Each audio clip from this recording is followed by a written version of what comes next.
إلا ما علمتنا إنك أنت العليم الحكيم رب اشرح لي صدري ويسر لي أمري واحلل عقدة من لساني يفقهوا قولي وسدد لساني واهدي قلبي بحق سيدنا محمد صلى الله عليه وسلم. أما بعد. Hadirin wal hadirat yang dirahmati oleh Allah, alhamdulillah, mari di saat ini kita bersyukur kehadirat Allah Subhanahu wa taala dengan sedalam-dalam rasa syukur, sedalam-dalam terima kasih kepada Allah Subhanahu wa taala. Malam ini kita kembali diizinkan dan ditakdirkan oleh Allah menghadiri majelis yang sangat agung, majelis yang sangat mulia dan sangat tinggi nilainya di sisi Allah Subhanahu wa taala ini. Kita diberikan oleh Allah panjang umur, sehat walafiat, serta taufik dalam iman dan Islam, sehingga kita hadir di sini bermunajat bersama, membaca firman-firman Allah, beriktikaf bersama, bermunajat kepada Allah, dan mudah-mudahan apa yang kita lakukan ini menjadi amal yang diterima oleh Allah Subhanahu wa taala. Dikabulkan semua hajat-hajat kita, hajat duniawi ukhrawi kita, dihapuskan kejelekan-kejelekan kita, diampuni dosa-dosa kita, dimaafkan kesalahan-kesalahan kita, dibersihkan hati kita oleh Allah Subhanahu wa taala, diisi hati kita dengan cahaya iman, diisi hati kita dengan cahaya zikir kepada Allah, diisi hati kita dengan mahabbah cinta kepada Allah dan Rasulnya, sehingga kita menjadi hamba-hamba Allah yang selamat, hamba-hamba Allah yang beruntung di dunia sampai di akhirat. Amin, Allahumma amin.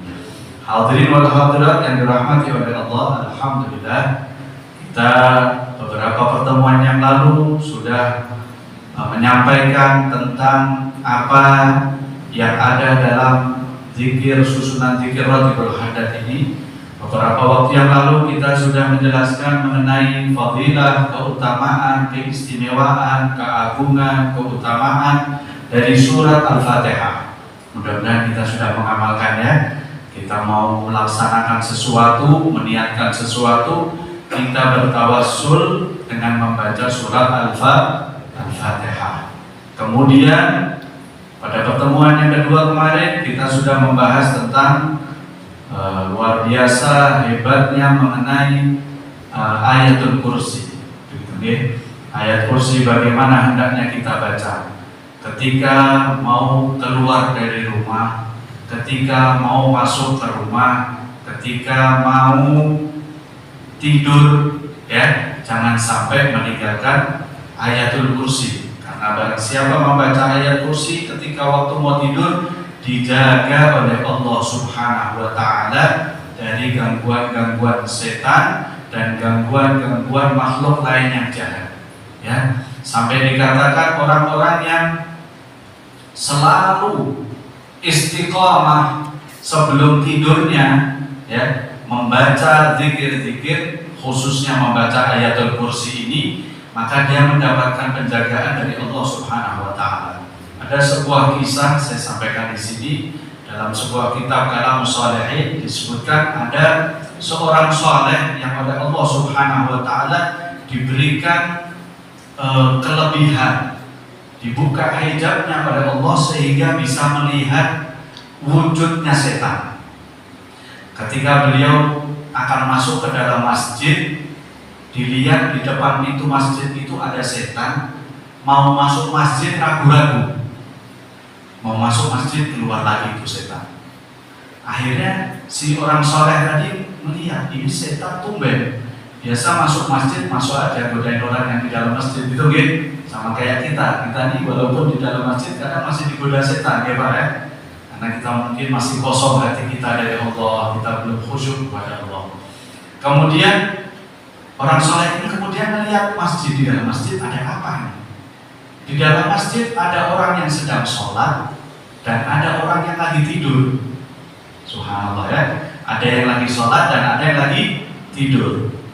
Kemudian ditanya, setan, kamu kalau mau masuk, masuk saja, jangan keluar masuk. Kenapa kamu ragu-ragu mau masuk masjid? Apa kamu takut sama yang sholat?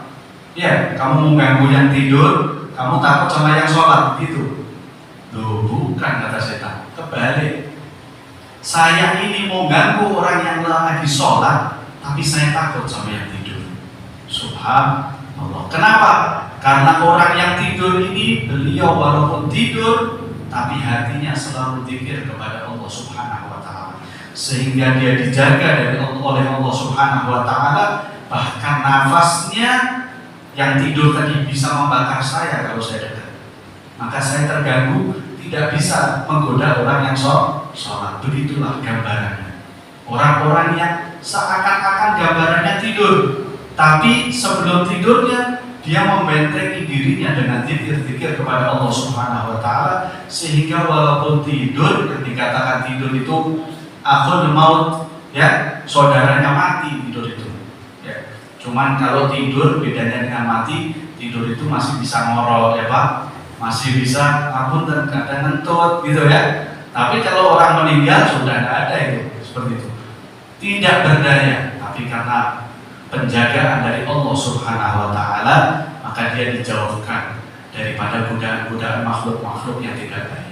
Ini merupakan contoh gambaran buat kita, menambah keyakinan kita supaya kita jangan sedikit pun meninggalkan khususnya amalan membaca ayatul kursi sebelum tidur dan dimulai dengan setiap aktivitas kita.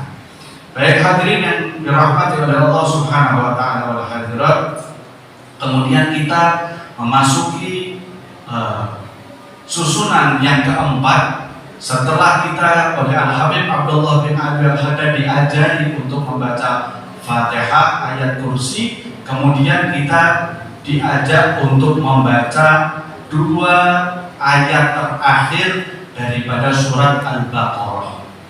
2 ayat terakhir ini juga merupakan ayat yang agung, ayat-ayat suci yang diistimewakan oleh Allah Subhanahu wa Ta'ala, yang tadi bersama-sama sudah kita baca nih Pak, Bu. Amanar Rasul bima unzila ilaihi min rabbih wal mu'minun, dan seterusnya.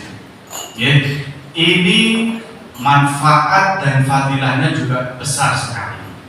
Salah satunya yang pertama mengenai keutamaan 2 ayat ini adalah sebuah hadis yang sudah kita jelaskan sewaktu kita menjelaskan tentang keutamaan surat Al-Fatihah. Sedikit kita mengulang dan kita mengingat bahwa ketika Rasulullah SAW sedang duduk dengan malaikat Jibril, terdengar suara gemuruh dari atas mereka. Ya, tentunya suara ini tidak sembarangan bisa didengar manusia. Ya, saat itu Rasulullah dan malaikat Jibril mendengar suara yang keras sekali. Kemudian malaikat Jibril mengangkat kepalanya, mengatakan kepada Nabi Muhammad SAW, "Ya Rasulullah, ini adalah suara pintu langit yang sebelumnya tidak pernah dibuka. Setelah diciptakan oleh Allah, pintu ini tidak pernah dibuka. Baru hari ini dibuka." Rasulullah. Pintu itu kemudian dibuka, turunlah seorang malaikat menghadap Nabi Muhammad SAW. Malaikat Jibril kembali berkata kepada Rasulullah, "Ya Rasulullah, malaikat ini sejak diciptakan tidak pernah turun, tidak pernah dapat misi dari Allah Subhanahu wa Ta'ala. Tumben ini dia turun membawa satu misi yang besar pasti." Setelah bersalam kepada Nabi Muhammad SAW, malaikat ini mengatakan, "Absyir binurain." Ya Rasulullah, Allah mengucapkan salam kepadamu, kemudian memberikan kabar gembira dengan 2 cahaya. Yang 2 cahaya ini tidak pernah Allah berikan kepada nabi-nabi sebelum engkau. Jadi sejak sebelum Nabi Muhammad, Nabi Isa sampai Nabi Adam tidak pernah terima. Ini cahaya 2 ini khusus buat Nabi Muhammad SAW dan kita umatnya. Alhamdulillah. Apa yang dikatakan malaikat? 2 cahaya tadi adalah surat Al-Fatihah dan 2 ayat terakhir dari surat Al-Baqarah, yaitu Amanar Rasul. Barang siapa, kata malaikat, membaca salah satu dari dua ayat ini atau membaca dua-duanya, Fatihah dan amanah Rasul, kemudian dia memohon kepada Allah, Allah tidak tolak doanya. Masya Allah, Allah ijabah permintaannya. Seperti kita tadi mau memulai, kita baca Fatihah, kemudian kita ibaratkan kita bertawasul, minta permohonan kepada Allah melalui ayat-ayat suci yang agung, yang pilihan, dan zikir-zikir serta asma-asma Allah yang merupakan kunci-kunci keterkabulan doa, insya Allah. Amin Allahumma amin. Kemudian fadail yang kedua, ada sebuah hadis yang diriwayatkan oleh Abi Dzar. Dikatakan anna Rasulullah sallallahu alaihi wasallam qala, sesungguhnya Nabi Muhammad sallallahu alaihi wasallam bersabda, innallaha khatama surat al-Baqarah bi ayatin a'tanihima min kanzil ladzi tahtal 'arsy. Sesungguhnya kata Nabi Muhammad, Allah memberi saya dua, atau Allah menutup daripada surat Al-Baqarah ini dengan dua ayat yang diberikan kepada saya, kata Rasulullah, dari gudang-gudang arsy, dari simpanan-simpanan arsy-Nya Allah, diambilkan khusus buat Nabi Muhammad sallallahu alaihi wasallam. Fata'allamuhunna, kata Nabi Muhammad, karenanya pelajari dua ayat akhir tadi itu. Maksudnya mempelajari apa? Dibaca. Jangan kita sampai nggak hafal, ya. Nah, nanti mengenai arti surat Al-Fatihah, artinya ayat kursi, arti ini dua ayat akhir ini tidak saya sampaikan di sini. Hendaknya Bapak Ibu juga pelajari di rumah, dibuka Al-Quran terjemahan, dibaca supaya kita mantap. Ketika kita membaca, kita tahu artinya itu nikmat, ya. Kemudian fata'allamuhunna, baca atau pelajari, wa 'allimuhunna nisa'akum, dan ajari dua ayat ini kepada istri-istri kalian, wa abna'akum, dan kepada anak-anak kalian. Jadi kita suruh ngajari, saking pentingnya ini dua ayat akhir amanah Rasul. Kalau orang tua zaman dulu, anaknya mau tidur itu dituntun, bukan diceritain, ya, bukan diceritain Donald Bebek, diceritain cerita-cerita dongeng-dongeng, tapi dituntun baca ayat kursi, dituntun baca amanah Rasul, dituntun membaca surat-surat pendek, gitu ya, untuk ngajari anaknya. Maka nanti akan terbawa anak ini menjadi kebiasaan sampai tua, gitu ya.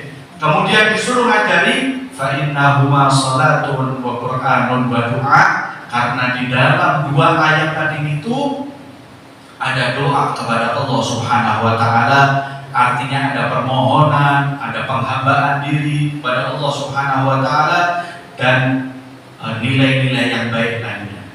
Nanti silahkan dibuka di rumah arti terjemahannya daripada dua ayat terakhir atau amanah Rasul ini. Kemudian hadis lagi diriwayatkan oleh Abi Mas'ud radhiyallahu taala anhu. Sahabat Abi Mas'ud mengatakan, qala Nabi sallallahu alaihi wasallam, telah bersabda Rasulullah sallallahu alaihi wasallam, man qara'a bil ayatin min akhir surat al-Baqarah fi lailatin kafatahu, barang siapa yang membaca dua ayat dari penghabisan atau penutupan surat Al-Baqarah di malam hari sebelum tidurnya, kafatahu, maka dua ayat ini akan menjadi cukup buat dia untuk melindungi dia, ya. Maka dua ayat ini cukup untuk jadi pelindungnya dia daripada kejelekan-kejelekan.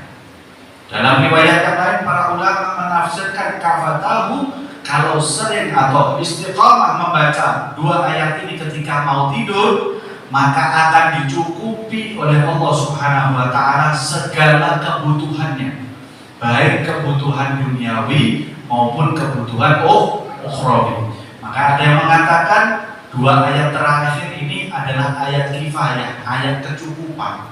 Orang yang istiqamah, rezekinya insya Allah tak seret.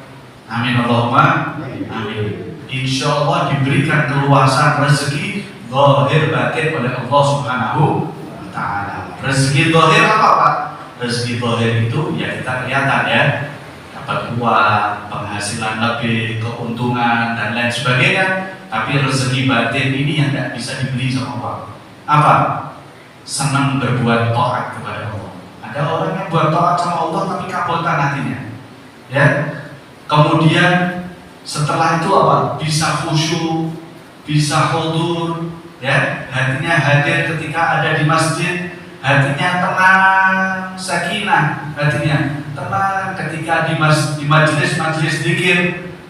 Ada nggak di sini? Alhamdulillah saya lihat hadirin dari mulai awal baca tadi semuanya sakinah hatinya, tenang. Apalagi bapak-bapak ya, saking tenangnya sampai meremnya nggak mulai-mulai. Ya ini bawaan tenang. Kalau di rumah belum tentu bisa gitu, ya Pak. Nah, ya berarti ini kita alhamdulillah dikasih ketenangan oleh Allah ya. Amin Allahumma. Amin. Kemudian wali fadliha qala sallallahu alaihi wasallam utitu hadhihi ayat min ahli surat al-Baqarah min kaji tahta al-'arsy la yutihinna nabiyyun qabli. Ya, dua ayat ini kata Rasul sallallahu alaihi wasallam tidak diberikan kepada nabi-nabi sebelum aku. Jadi khusus yang diberikan oleh Allah Subhanahu wa taala. Kemudian fadlul khawatim surat al-Baqarah, kemudian fadilah yang terakhir yang lain adalah sesungguhnya Allah Subhanahu wa taala menulis kitab, ya, menulis kitaban qabla an yakhluqas samawati wal ardi bi'alfi 'am. Allah Subhanahu wa taala menulis catatan kitab Allah Subhanahu wa taala, firman Allah itu sebelum Allah menciptakan bumi dan langit 2000 tahun. Ya, jadi sebelum menciptakan langit dan bumi ini Allah apa? Allah sudah siapkan kitabnya, firman-firmannya Allah Subhanahu wa taala. Wa anzala fihi ayatain khatama bihima surat al-Baqarah. Maka yang dijelaskan di sini adalah surat al-Baqarah. La yaqra'ani fi dari thalatha layalin faqrabhunna syaitan. Maka dua ayat ini kalau dibaca di sebuah rumah 3 hari berturut-turut, setan tidak berani mendekati rumah tersebut. Dekat saja tidak berani, apalagi masuk ke dalamnya. Dekat saja tidak berani. Kalau dibaca ayat 2 ayat ini 3 malam berturut-turut. Makanya sebetulnya bacaan Ratibul Haddad ini jangan cuma dibaca di masjid sini setiap hari Jumat saja ya Pak.